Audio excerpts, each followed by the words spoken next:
Bonjour, eh bien, je vous propose aujourd'hui de démarrer un premier soft Arduino tout simple pour regarder juste quand on commence avec Arduino comment ça se passe. C'est parti. Donc, on va commencer à regarder la carte mentale. Donc là, on va démarrer avec juste un seul fichier. Donc la structure, on la voit sur le côté à gauche, l'exemple. Donc tout d'abord, on met la description du fichier. C'est important parce que lorsque vous avez plusieurs fichiers, plusieurs projets, si le nom n'est pas explicite, c'est bien de retrouver dans la description ce que fait votre fichier. Donc le nom du fichier et puis sa description et éventuellement quelques autres éléments si vous le souhaitez. Ensuite, on met la section des include, c'est-à-dire toutes les bibliothèques, tous les éléments extérieurs à notre fichier dont on va avoir besoin. On les indique et important, pareil, on décrit pourquoi on les utilise. Si au bout d'un moment vous avez plein d'include, que vous modifiez des choses et que finalement vous sortez des fonctionnalités, c'est important de savoir quels sont les include dont vous n'avez plus besoin pour par exemple ne pas utiliser trop de mémoire de façon inutile dans votre carte Arduino. Ensuite, on a les déclarations et définitions. Donc tout d'abord, on a les constantes, donc constante ou alias. Bon, alias, c'est pour dire qu'on utilise un autre nom, donc par exemple comme ici.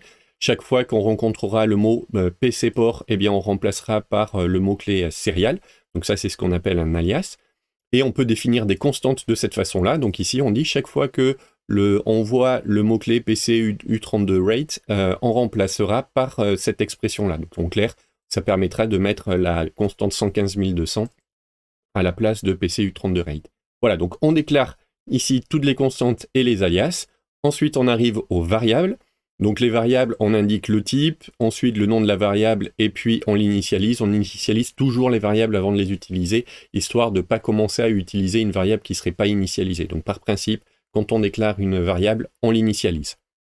Voilà. Au niveau des types, moi je vous conseille d'utiliser ces types-là qui sont normalisés, uint, luit, underscore t par exemple. Donc le U c'est pour unsigned, int pour dire que c'est un entier, luit pour dire que c'est sur 8 bits, le underscore t est là pour dire juste que c'est un type. Donc avec ça, on voit que c'est un entier non signé de type, enfin que c'est ici non signé de type entier en 8 bits. Quand on change de carte, par exemple si on passe d'une carte Uno à une carte douée, eh bien, vu que la taille du processeur change, qu'on passe d'un 8 bits à un 32 bits, éventuellement, il peut y avoir certains types qui changent. Donc, c'est pour ça, au moins, ici, on est sûr qu'on est sur un 8 bits. Ensuite, donc, on indique la variable, et puis, ici, on indique sa valeur. Pour la variable, donc, c'est bien de mettre un préambule qui indique l'utilité, à quel module, entre guillemets, se rapporte la variable. Donc, ici, on voit que ça se rapporte à la LED. Ensuite, ici, rappeler dans le nom de la variable le type. Comme ça, après, on fait des calculs, des manipulations avec les types ou des affectations, eh bien, on a sous les yeux le type. Donc, par exemple, si on veut faire une affectation d'un 32 bits dans un 8 bits, on le voit directement avec le nom de la variable qui a un petit problème, en tout cas quelque chose à vérifier. Et puis après, le nom qui soit le plus explicite possible. Voilà, donc si on reprend, première partie, la description, ensuite les include, les constantes et alias, et puis les variables. Et enfin, on arrive aux fonctions, définition des fonctions. Donc, les fonctions, ça va être ce que fait notre programme. Donc là, par exemple, on a une fonction sur la LED, donc on fait un préambule qui va expliquer ce que fait la fonction et qui permet aussi de l'expliciter au maximum. Donc, vous voyez ici, il y a quelques mots-clés qui sont utilisés par certains logiciels pour permettre après de faire la documentation automatique. Bon, si vous voulez l'utiliser, c'est très bien, c'est parfait. Si vous ne voulez pas le faire, le tout, c'est qu'il y a en tout cas tous ces éléments-là. Donc ici, on indique le nom de la fonction. Ensuite, on indique globalement, enfin rapidement plutôt, à quoi elle va servir. Donc ici, c'est pour affecter l'état d'une LED. Ensuite, les paramètres qu'il y a en entrée, éventuellement les paramètres en sortie, si on renvoie une valeur. Et puis l'auteur, quand vous êtes à plusieurs sur le même soft, comme ça, savoir à qui s'adresser s'il y a quelque chose que vous ne comprenez pas. Et ensuite, donc dans la fonction, déclaration de la fonction, et puis le contenu, et on finit toujours par un return. Donc on pourrait se dire, oui, là, le return, il sert à rien, puisqu'il renvoie rien, et ainsi de suite. Mais c'est important qu'il y ait de mettre le return, ça fait partie des règles de codage, donc on verra dans une prochaine vidéo.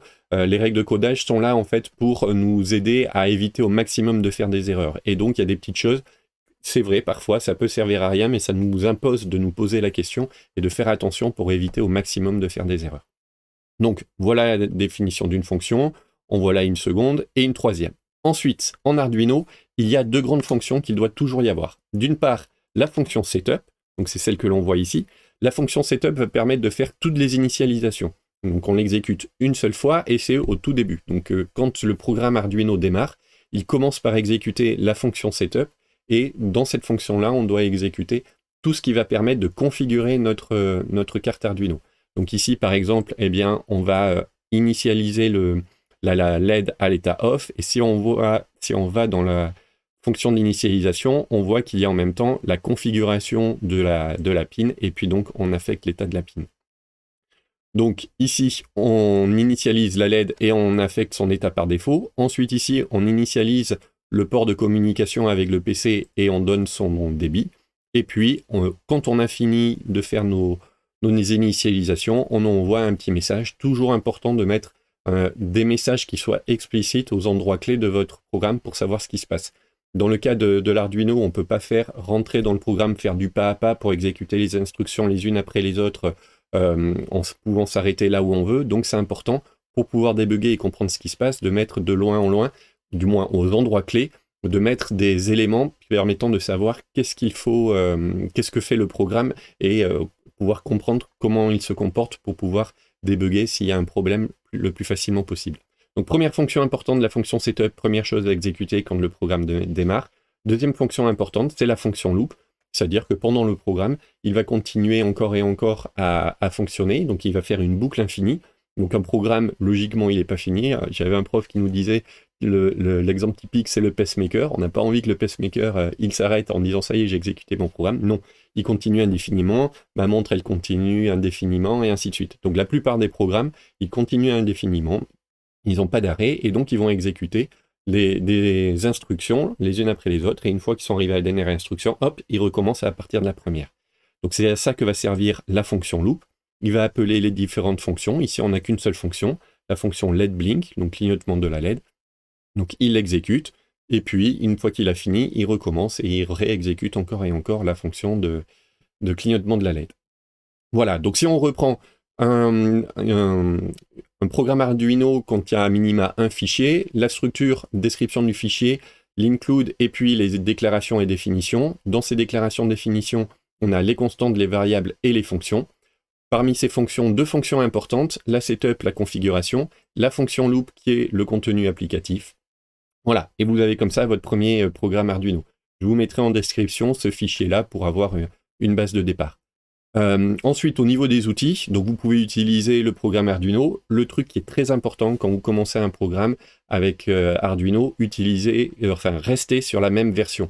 Ça m'est arrivé, par exemple, de mettre à jour le programme Arduino et que ça compile avec une version précédente et pas avec une version suivante. Quand on a un petit programme comme ça, c'est pas bien grave. Quand on a un programme qui fait plusieurs centaines ou milliers de lignes, on n'a pas envie de revoir où est le problème et ainsi de suite. Donc, une fois que vous avez commencé avec une version de compilateur, c'est-à-dire une version Arduino, vous restez sur cette version jusqu'à la fin de votre fonctionnement.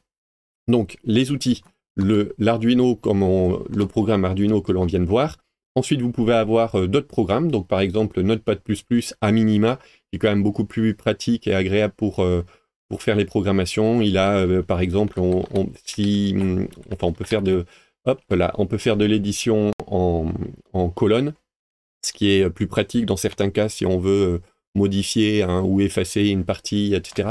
Bref, il a quelques petites fonctions comme ça qui permettent d'aller beaucoup plus vite sur la programmation. Donc, c'est, il me semble, un minimum pour programmer. Et puis, vous pouvez utiliser après des éditeurs plus évolués comme Visual Studio qui vous permet d'aller directement à des définitions ou des déclarations de fonctions, enfin, rajouter beaucoup de petites fonctionnalités qui vous permettront d'accélérer énormément votre programmation. Voilà, j'espère que pour vous tout ça c'est clair. Et puis si vous avez des questions, n'hésitez pas.